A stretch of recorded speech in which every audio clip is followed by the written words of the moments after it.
Professor John Obineche from the Department of Religious and Cultural Studies, University of Port Harcourt, here in Nigeria. And we have been talking on the social problems and culture change. Social problems and culture change. And we turn now to a topic, subtopic, factors of social change. A number of specific factors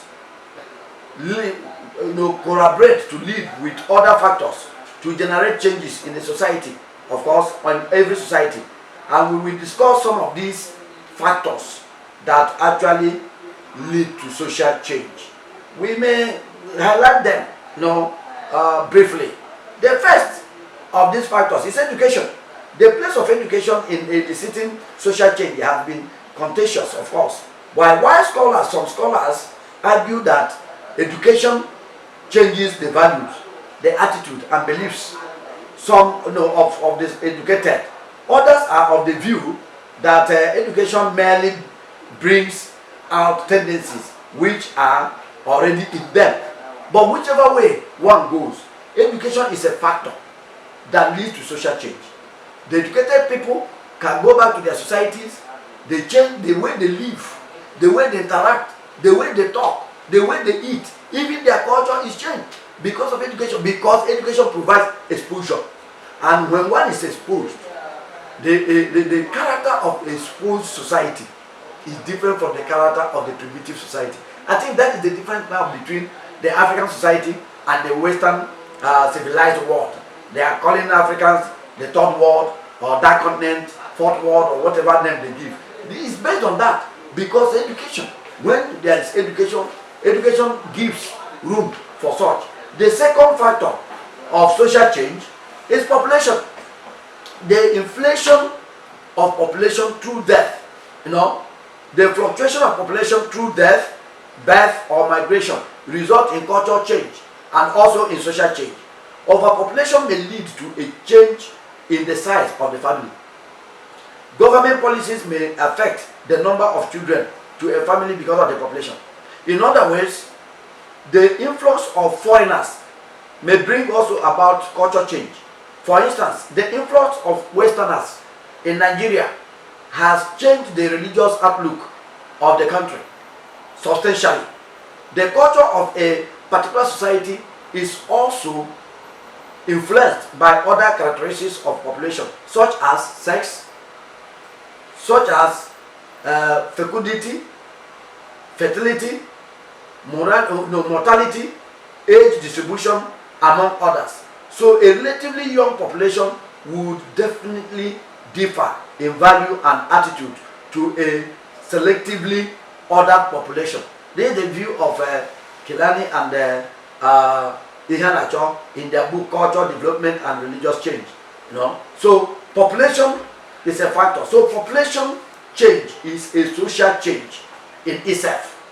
But at the same time, it can be a factor in the causation of further social change. So, of course, increases in the population of an area can lead to other social changes that we see in areas such as the decline of informal relations, the growth of impersonal secondary group relations, and the development of formal institutional structures. Population growth also has the potential and the tendency of putting considerable strain or pressure on available resources that people have. And that is why in Africa, and especially in Nigeria, it's as if overpopulation is making the country and the social order ungovernable. The third factor is physical environment. Physical environment can be a factor of social change, because human society is made up of the social and the physical components. They go together. The physical environment influences those who live among them and among coastal regions as predominantly fishermen and are familiar with the myriad the normal spirits and the terrain of the sea. So the dressing of highland dwellers is quite different from those in the low and the low regions. And of course, this affects So where you live affects you socially. The social environment. Look at in the environmental problems we have in the urban areas today is not as the same as in the rural areas that we have. Because in the rural areas, in the villages, the villagers have the organized way where people dump their waste, for instance, and other things. They are organized. And of course, you see that sometimes there is law for it. Indiscriminate dumping of refuse, for instance, is an urban problem today that is causing havoc and problems. But that is part of social change that is brought about by physical environment. Your environment, touches you. The physical environment has a strong influence on the cultural and social structure of any society.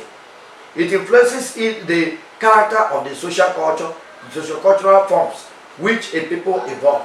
For example, the markedly different physical condition of certain geographic zones, such as the Arctic tundra, of course, the arid deserts, or the tropical islands, compare the societies of these regions to develop differently. Another example of how environmental conditions, of course, of life and, and factors affect social change is provided by societies that are located at geographical crossroads, such as, of course, those strategically located within a country or between countries or continents. These societies become zones of convergence and often serve as important centers of trade. So their strategic position or their geographic locations expose them to cross-cultural influences of social change, and they adapt. That's not the only. We see also ideology follows. Ideology is a way of thinking. It is tied to belief and values, and it manifests in norms and goals of a society. So ideology may be defined as the complexity of the beliefs and values which are prevalent in a given society. Their ideologies and forms the basis of course, the basis for their rationalizing thinking of people and whatever, according to opinion. So an exposed ideology has the tendency of influencing social change. An ideology should be able to address the overall interests of the people, wherever they are found.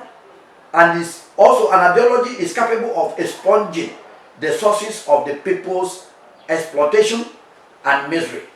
Emphasize self-reliance and ensure mass participation in discussion that affects everybody. And that's what Anele said in his social change and social problems in Nigeria. So ideology is a factor of social change. Then we have urbanization and industrialization as factor that affects social change. The definition of an urban area changes from country to country.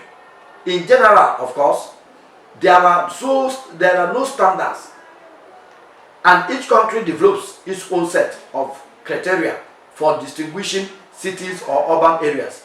Urbanization or urban drift is the physical growth of urban areas as a result of global change. So urbanization is, of course, defined by the United Nations as movement of people from rural to urban areas, with population growth equating to urban migration. So urbanization is closely linked to modernization, to industrialization, and the sociological process of rationalization. So that is it. So urbanization process refers to much more than simply population growth. So urbanization, when urbanization comes, the people's perception about living, social life, and social interaction changes. And that is why urbanization and industrialization is another way of another factor of social change. You see, when the development, the industrialization of Africa started, you see that people migrate more to where the industries are. In Nigeria in those days, people migrated first to the eastern part, Enugu, where the coal was being discovered and produced. And because of that, as people mix up together from different cultures, even though of the same country, their perception to life, their social life change.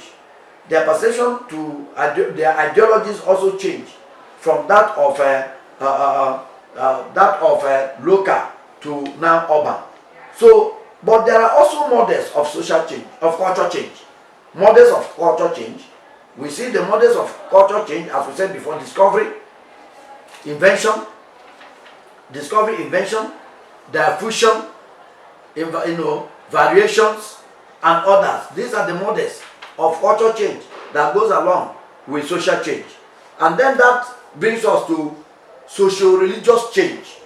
When we are talking of socio-religious change, what are we talking about? Socio-religious change has been described by E.M. Foster as a shy, sideways, crab-like movement. A shy, sideways, crab-like movement, that moves. That's social change, gradually and gradually.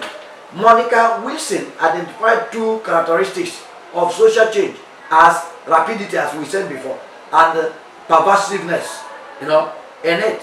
While others, of course, distinguish between two types of changes as institutional or ordinary change and structural or radical change, which we treated before. So we see that structural or radical change is described as a change in the character of the social system itself. Some of its constituent institutions are altered so that they no longer mix with other coexisting institutions as they used to before. So we see that now scholars Fiat identified a third type of change, which he called organizational change. And he said that this type of change, in describing this type of change, he described it as the ways of doing things which themselves continue to be done, and in the extent and range of particular complexes of social relationship, which remain formally unaltered. So he distinguished, that's Fiat, F-I-R-T-H, distinguished between organizational and structural change, but explained that in the last resort, structure and organization are two aspects of the same reality than two different things altogether. Even if Fiat's distinction is regarded as marking two stages in the same process, it provides the students of social change with a useful midway stand between ordinary built-in change on the one hand and the more radical change, which is termed radical or structural change on the other hand.